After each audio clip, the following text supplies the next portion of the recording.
All right, everyone, welcome in. Get ready, because today's deep dive might have you looking at your entryways a little differently. Ever heard the phrase, greet yourself? It sounds a little strange at first, right? But it's actually rooted in this verse from the Quran. When you enter the house, greet yourself. And today we're going to uncover how much wisdom is packed into those 4 words. We're diving into 2 fascinating articles by Jacques Lacan. He's a computer scientist who brings a philosopher's perspective to this idea. We're going to look at how self-greeting, desire, and finding solid ground, in this world just flooded with information, how those are all actually kind of intertwined, ready to explore. Absolutely. What I find so interesting is how Federer links the simple act of, greeting yourself to something as foundational as Adam and Eve. Oh, wow. He suggests their transgression wasn't just about disobeying God, but about wronging themselves. They cross the line and in doing so, lose that ability to really, truly greet themselves.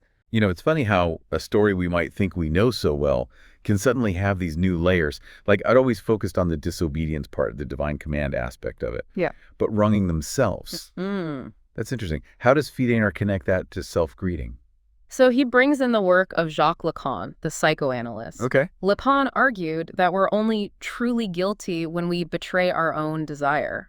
And not desire in the sense of just chasing pleasure, but something deeper, like staying true to that internal compass. Right. And that's where Federer makes the link. When we can't greet ourselves, it's often because we've strayed from that compass, betrayed that deeper desire. So there's this idea of an internal alignment almost. Like, if I walk into a room, but I'm carrying the weight of actions that don't sit well with me, it's going to be hard to greet myself authentically because there's a disconnect. Exactly. And Lacan called that deeper desire we need to honor the law of desire. It's about recognizing and respecting that, what he calls field of contact and circulation within us, the space where we exchange greetings, not just with others, but with ourselves. Okay, I'm definitely going to need some help unpacking that. Yeah. What does it actually mean to greet yourself? Am I supposed to stand in the doorway and have a conversation with my reflection? It's not about a literal greeting, Okay. but an internal check-in. Okay. Can you acknowledge your actions, even the ones you're not proud of, without judgment?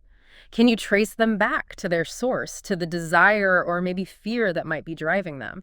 That's the essence of self-greeting. It's about taking ownership, but not in a blaming way. More like, okay, this is where I'm at, this is me. Precisely. And this is where Federer makes a powerful connection to conscience.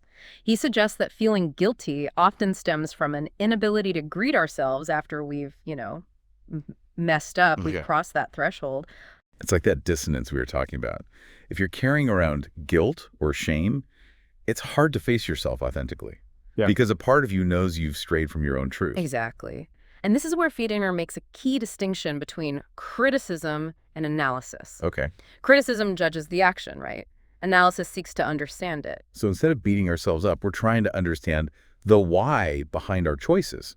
Like, what desires were we trying to fulfill, even if they were misguided? Yes, and that understanding can be incredibly powerful. It's the first step toward bridging the gap between who we are and who we want to be. Because when you can acknowledge those internal drivers, that's when you can begin to stand firmly on your own ground, make choices that align with your true self. So we're talking about understanding those internal drivers, right? Yeah. But it's like we live in a world that's constantly bombarding us with external messages, other people's opinions and expectations. How do we stay grounded in our own truth when it feels like there's so much noise pulling us in different directions? Yeah, that's where Federer's second article comes in, with this idea of finding your, what he calls, center of the world. He illustrates this with a story about Nasreddin, that wise fool figure. Oh, I love Nasreddin stories. They always turn things upside down in the best way. Exactly. So the story goes, someone asks Nasreddin, "Master, where is the center of the world?" And Nasreddin points down at his donkey's hoof and says, "It's exactly here. Measure if you don't believe it." Classic Nasreddin. Obviously, he's not being literal, so what's the deeper meaning here? What's the real center? That's the beauty of it, right? Yeah. Nasreddin is kind of poking fun at our tendency to search for some external point of reference, some absolute truth. He's suggesting that the true center is wherever you plant your feet, wherever you find your own solid ground. So it's not about finding some universal truth out there, but about grounding ourselves in our own experiences, our own values, our own, like we were saying, internal compass. That feels connected to what we were just talking about with self-greeting, actually. Exactly. And this ties back to Lacan, who talked about thinking with our feet. He wasn't being literal, of course, but there's a really profound truth hidden in that playful statement. It's about recognizing the importance of lived experience, of grounding ourselves in the reality of our bodies and our interactions with the world. It's like that feeling you get in your gut when you know something is right or wrong, Hmm. even if you can't really explain it. Like your body is picking up on information that your mind isn't even aware of yet. Precisely. And Fazaner even quotes, I think it's a Jungian feminist, who says that women are knowing creatures because they're made, in essence, of the skin of the soul, which, feels everything. It's a beautiful metaphor for how our bodies, not just our minds, can be sources of wisdom and grounding. So we're talking about trusting our instincts, our lived experience. But we also live in a world that's just saturated with information, everyone's thoughts and opinions, all vying for our attention. How do we balance that? Like, how do we stay grounded in our own truth while also being open to other perspectives? That's where this idea of walking in language comes in. Feideran uses this metaphor to describe how we navigate the world of ideas. Every conversation, every book we read, it's like taking a step in a new direction. We encounter new metaphors, new ways of seeing things. And with each step, we get closer to understanding other people's perspectives, right? Yeah, But we don't want to lose ourselves in the process. exactly. That's why self-greeting is so important. When we can greet ourselves, when we can acknowledge and accept our own internal landscape, it creates a more solid foundation for, engaging with the world. We're less likely to be swayed by every passing opinion or trend because we're standing firm on our own ground. It's like we're walking towards someone else's dream, as Fadaner puts it, trying to understand their internal world. But we're Yeah. not abandoning our own center in the process. Absolutely. We bring our whole selves to that encounter, our experiences, our values, even our doubts and uncertainties.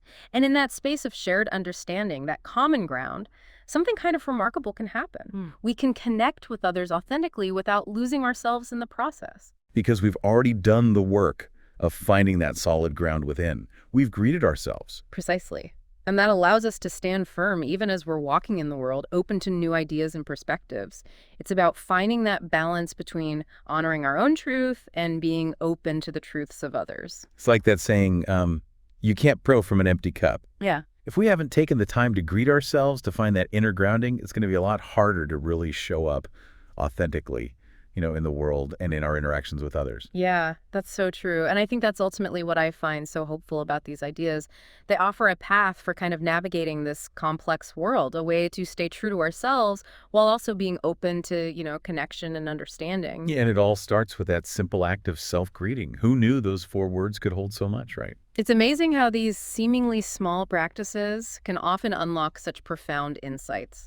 It's a good reminder to never underestimate the power of those everyday moments. So as we resurface from this deep dive into self-greeting, desire, and finding our center, I'm left with this question for our listeners. Where do you find your solid ground? What helps you stand firm in who you are, even amidst this constant, flow of information and opinions? It's a question worth pondering, and maybe even a practice worth exploring.